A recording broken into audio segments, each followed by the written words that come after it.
Hi guys, this is Sue. We're going to start this just a little bit differently. I have a couple things to say. Number one, please excuse the telephone ringing in the background. I am so sorry about that, but I just really wanted to get this video out today. And that is because today I found out some awesome news about a local company that's been around for years, and it's the Eastman Kodak company. And y'all know I have the camera and all that. But I found out today that they are going to start using that facility that used to make the cameras and such, and they're going to start production of parts and pieces of things that are used for the medications we use here in the United States, which is great. So we won't be so reliant on other places, other countries, whatnot. And we will be keeping it right here in the US, which is awesome. And it's kind of like, anyway, it just reminds me a little bit of the video that you guys are going to be watching. It just reminds me of that. So anyway, guys, I really hope you enjoyed this video, and I hope you all are staying well and safe. And if you like the video, don't forget to give it a like or a thumbs up or whatever you want to do. And don't forget to subscribe. And again, I'm sorry about the ringing telephone. All right, I hope you enjoyed this video. Take care, guys. Bye.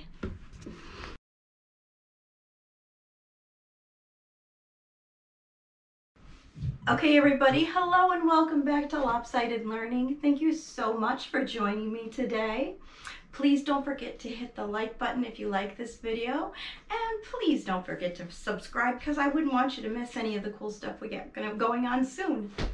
So for those of you out there who watched my last video, you know where I am. If you haven't, please check it out. It's a really neat video for people that can't see 3D, or like my husband can, and it's kind of fun. Anyway, today what we're going to be doing is, I'm not outside digging. There's been a lot of rain lately and it's been very hot, but I do have finds that I have found before I had my camera, and actually we brought them out over the weekend. I had some family over, not too many, we're socially distanced and all. But we had a celebration with a small family outside. So anyway, let's get to my finds, okay? You're gonna see there's quite a theme and I didn't realize it. Here we go.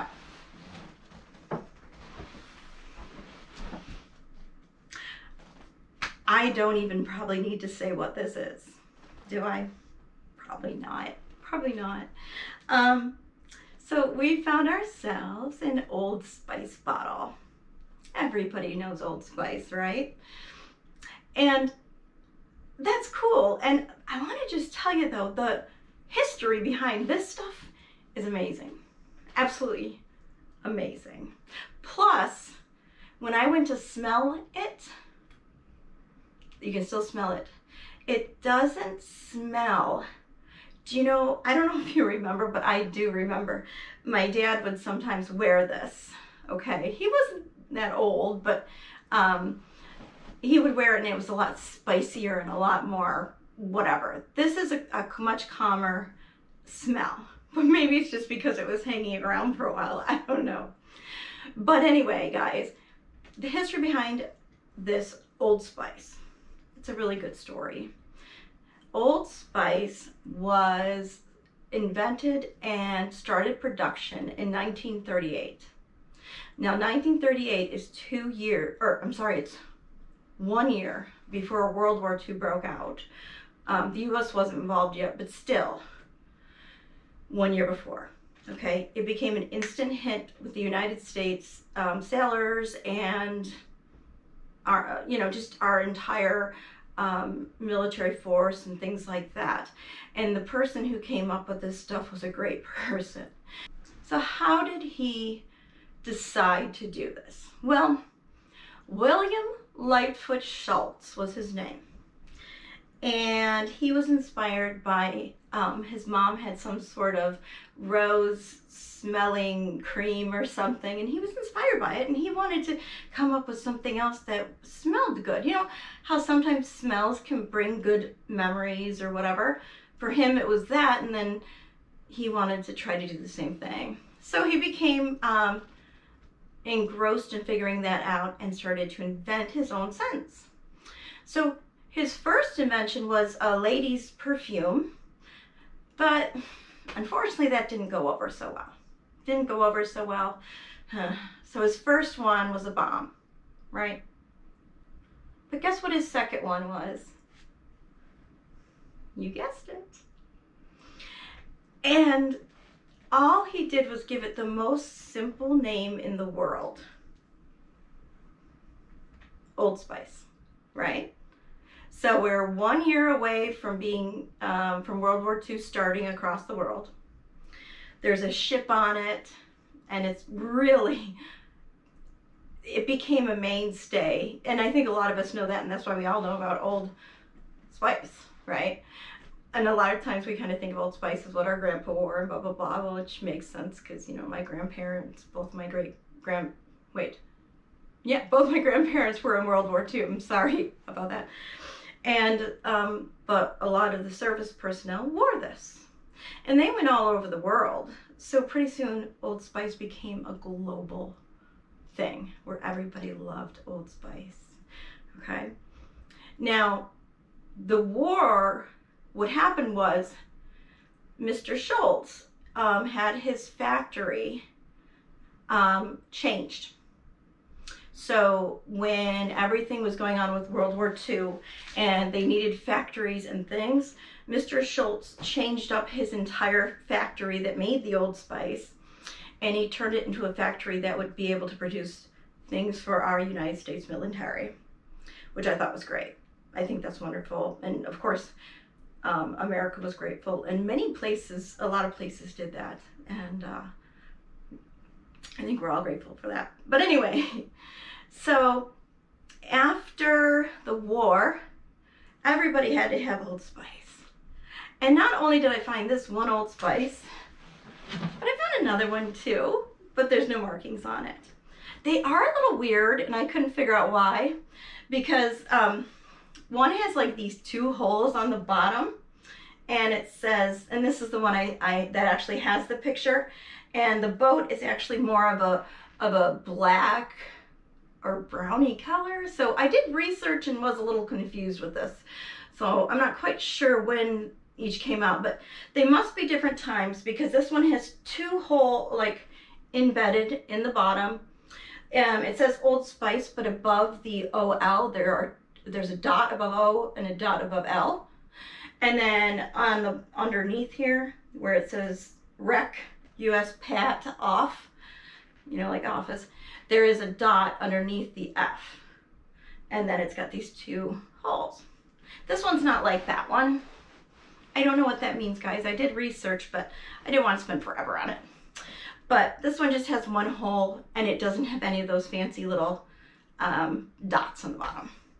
But this is a different smell than the smell of Old Spice that I grew up with my father. So yeah, I just think it's cool. Anyway, after the war, he moved his plant to New Jersey. And that's important because guess what else I found? Old Spice talcum powder. This is so fun. Now this is plastic, guys. Again, I did research on this. This was a really tricky one for me to find online, plastic red talcum powder. And on the back, it talks about put it on after a shower. You can even put it in your shoes for your feet and stuff. It's so cool. On the back, it says, Clifton, New Jersey. He moved his plant to New Jersey. He unfortunately passed away in 1950. The inventor, Mr. Schultz. But his son, George, took over the plant for 20 years. So Old Spice kept going in the family until the 1970. And then it was sold off to another company and so on and so forth.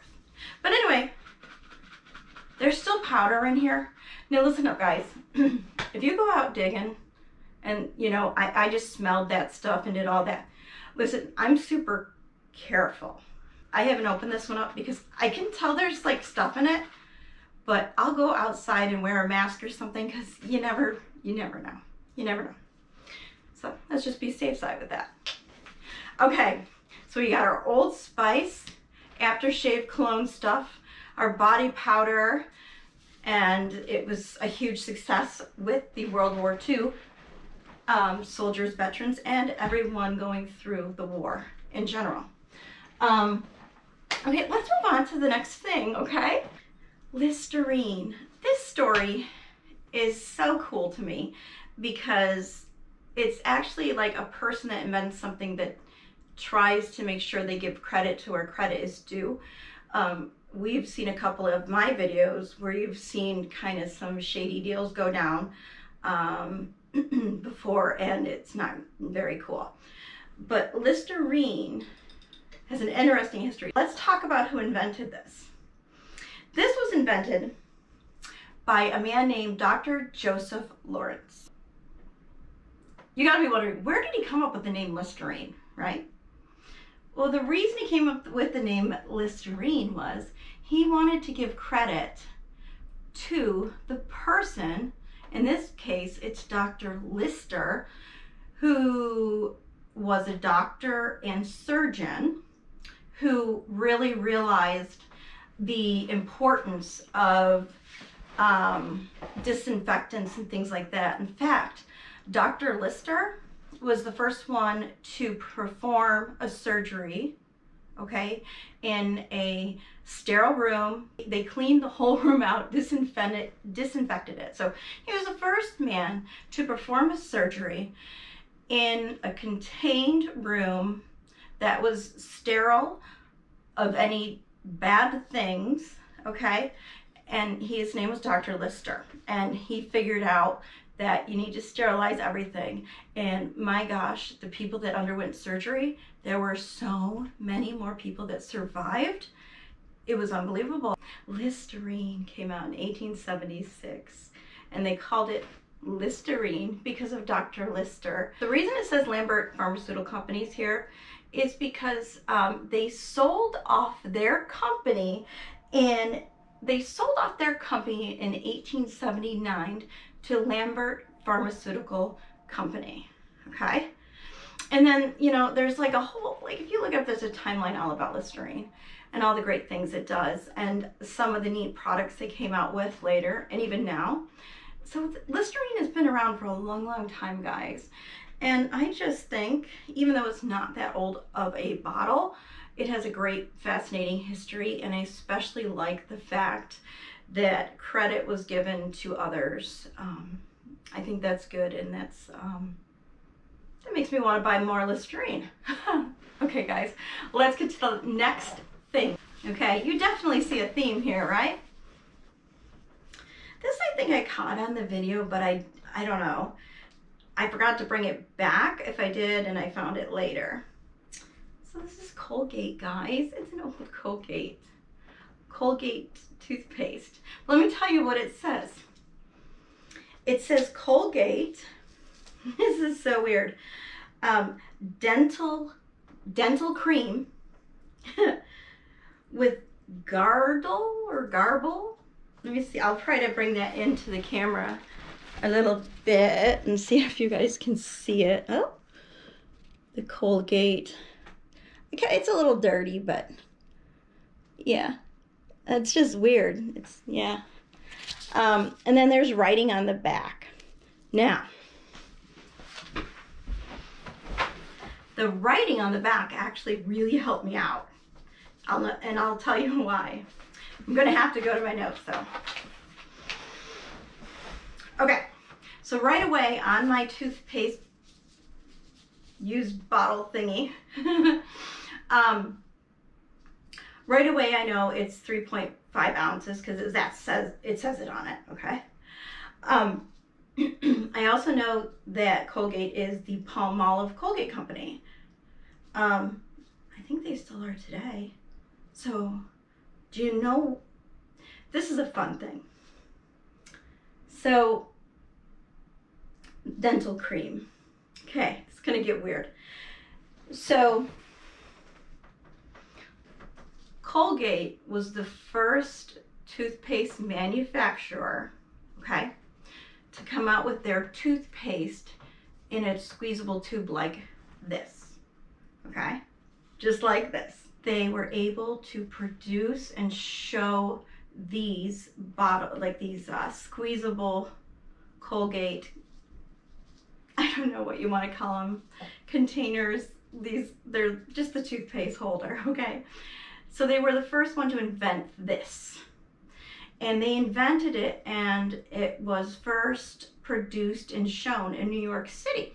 And the date that Palmolive Colgate Company was able to put Colgate in this tube was 1896. And it was shown and given out to, and it may have been at the World's Fair too, I don't know, but it was 1896. This is the first toothpaste ever to be offered in a tube in 1896. So if you guys are like, what the heck were they doing before 1896? Maybe some of you know, maybe some of you don't. I didn't. That's why I researched it. So Colgate was still around even before the tube. Colgate was, and they used to have their toothpaste used to be in like a jar, and it was like called tooth cream. Like that's called tooth cream too. Very strange. I don't know. It works. It works. But they had theirs in jars, and so Colgate came out in 1873 in the jars. Then they came out with the tube bottle that was introduced in New York City in 1896. Okay. And I think that became very, very popular, but they're the first toothpaste company ever to do that. Okay. So, of course, you know, others followed suit, but that's kind of cool news. Now, just for a little bit of extra information about teeth brushings and hygiene, since that seems to be what we're talking about today, it's not like people in the past weren't trying to brush their teeth or do anything like that.